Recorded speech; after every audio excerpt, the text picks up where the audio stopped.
ओम नमो भगवते वासुदेवाय नमो नमः।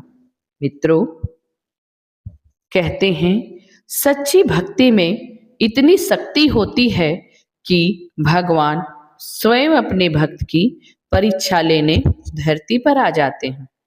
लेकिन अगर भक्ति में जरा सा भी लालच आ जाए तो यही कृपा विनाश में बदल जाती है। दोस्तों, आज की कहानी ऐसे ही एक रहस्य की है जो हर गुरुवार को जीवित हो उठता है। आइए सुनते हैं आज की यह रहस्यमयी कहानी। एक छोटे से गांव में, जहां शाम ढलते ही चारों ओर सन्नाटा छा जाता था, वहां एक गरीब ब्राह्मण रहता था जिसका नाम हरिदत्त था। हरिदत्त बहुत ही ईमानदार और भगवान विष्णु का सच्चा भक्त था। वह हर गुरुवार को भगवान विष्णु का व्रत रखता, पीले वस्त्र पहनता और पूरे विधि विधान से भगवान विष्णु की पूजा किया करता था। लेकिन उसकी जिंदगी में एक अजीब सी समस्या थी। वह जितना भक्ति करता उतनी ही उसकी गरीबी बढ़ती जाती। ऐसा देख गांव वाले उसका मजाक उड़ाते, कहते, देखो देखो कितना पूजा पाठ करता है, फिर भी घर में खाने को कुछ भी नहीं। हरिदत्त की पत्नी सावित्री भी परेशान रहने लगी। कब तक ऐसे ही पूजा करते रहोगे? भगवान अगर है तो हमारी सुनते क्यों नहीं?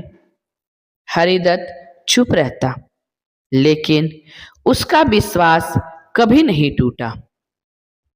मित्रों, एक दिन गुरुवार की सुबह हरिदत्त नदी के किनारे से स्नान करके घर को लौट रहा था कि उसने रास्ते में एक अजीब सा दृश्य देखा। उसने देखा एक बुढ़ा आदमी पीले वस्त्र पहने हुए एक पेड़ के नीचे बैठा है। उसकी आंखों में अजीब सी चमक थी।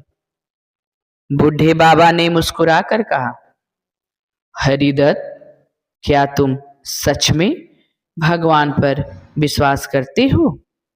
हरिदत्त चौंक गया। बोला, बाबा, आप मेरा नाम कैसे जानते हैं?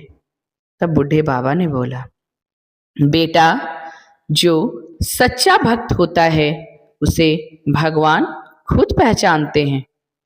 हरिदत्त के मन में अजीब सी कंपन हुई। फिर बूढ़े बाबा ने कहा, बेटे, क्या तुम सच में भगवान पर विश्वास रखते हो? तो आज जो कुछ भी तुम्हारे घर में है सब दान कर दो। हरिदास के पास वैसे ही बहुत कम था। घर जाकर उसने अपनी पत्नी सावित्री से कहा, आज सब कुछ दान कर दो। सावित्री गुस्से में बोली, तुम पागल हो गए हो क्या? हमारे पास पहले ही कुछ नहीं है, अगर इसे भी दान देंगे तो क्या खाएंगे और कहां रहेंगे? लेकिन हरिदास ने शांत स्वर में कहा, प्रिय, भगवान हमारी परीक्षा ले रहे हैं। आखिरकार हरिदत्त ने सब कुछ गरीबों में बांट दिया। उस रात घर में खाने को कुछ भी नहीं था। उसी रात अचानक दरवाजे पर हल्की सी दस्तक हुई।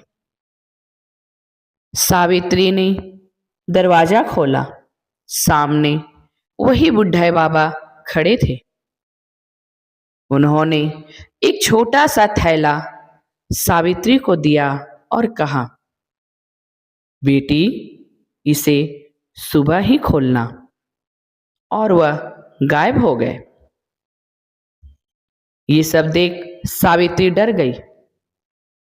ये कोई साधारण इंसान नहीं था। वह सुबह होने का इंतजार करने लगी। जैसे ही सुबह हुई उसने थैला खोला, उसमें सोने के सिक्के थे। सावित्री की आंखों में आंसू आ गए। ये ये ये कैसे संभव है? हरिदत्त मुस्कुराया, बोला, प्रिय, ये सब भगवान की कृपा है। लेकिन दोस्तों, कहानी यहीं खत्म नहीं होती। उसी गांव में एक लालची व्यापारी धनराज को जब ये बात पता चली तो उसने सोचा, अगर मैं भी ऐसा करूं तो मुझे भी सोना मिलेगा। अगले गुरुवार उसने भी वही किया, दान किया, पूजा की, लेकिन उसके मन में भक्ति नहीं, लालच था। रात को वही बुढ़े बाबा उसके पास भी आए। धनराज ने झट से कहा, ओ बुढ़े, मुझे भी सोने का थैला जल्दी से दे दो। बूढ़े बाबा की आंखों में इस बार चमक नहीं बल्कि कठोरता थी। उन्होंने एक थैला उसे दिया और चले गए। सुबह जब धनराज ने थैला खोला तो उसमें सोना नहीं बल्कि राख और काले पत्थर थे। उसके घर में अजीब सी घटनाएं होने लगी। बर्तन अपने आप गिरने लगे, दरवाजे खुद ही खुलने और बंद होने लगे। ये सब देख धनराज पूरी तरह से डर गया। डरते डरते वह हरिदास के पास गया। हरिदास, मुझे बचा लो, मैंने गलती कर दी, मुझसे बहुत बड़ी गलती हो गई। तभी वही बुढ़े बाबा अचानक प्रकट हुए। अब उनकी आकृति बदलने लगी। वह कोई साधारण व्यक्ति नहीं थे, वह स्वयं भगवान विष्णु का रूप था। पूरा वातावरण प्रकाश से भर गया। भगवान ने कहा, भक्ति में शक्ति होती है, लेकिन केवल सच्चे मन से की गई भक्ति में। हरिदत्त ने बिना किसी लालच के विश्वास किया, पूजा की, इसलिए उसे उसका फल मिला। और धनराज, तुमने लालच किया, इसलिए तुम्हें उसका परिणाम मिला। धनराज रो पड़ा, प्रभु के चरणों में गिरकर बोला, प्रभु मुझे माफ कर दीजिए प्रभु। तब भगवान ने कहा, गलती से सीखना ही सच्चा प्रायश्चित है।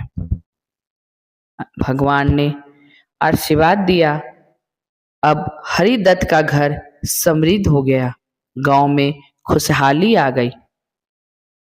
अब हरिदत्त को किसी भी चीज की कोई कमी नहीं थी और धनराज ने भी अपना जीवन बदल दिया। अब वह भी सच्ची भक्ति करने लगा। मित्रों, गुरुवार का व्रत सिर्फ धन पाने के लिए नहीं बल्कि विश्वास, धैर्य और सच्ची भक्ति के लिए होता है। जहाँ सच्चा विश्वास होता है वहाँ भगवान खुद रास्ता बनाते हैं। आप सभी भी सच्ची भक्ति में विश्वास रखते हैं तो इस कहानी को शेयर जरूर करें और कमेंट में जय श्री हरि लिखें।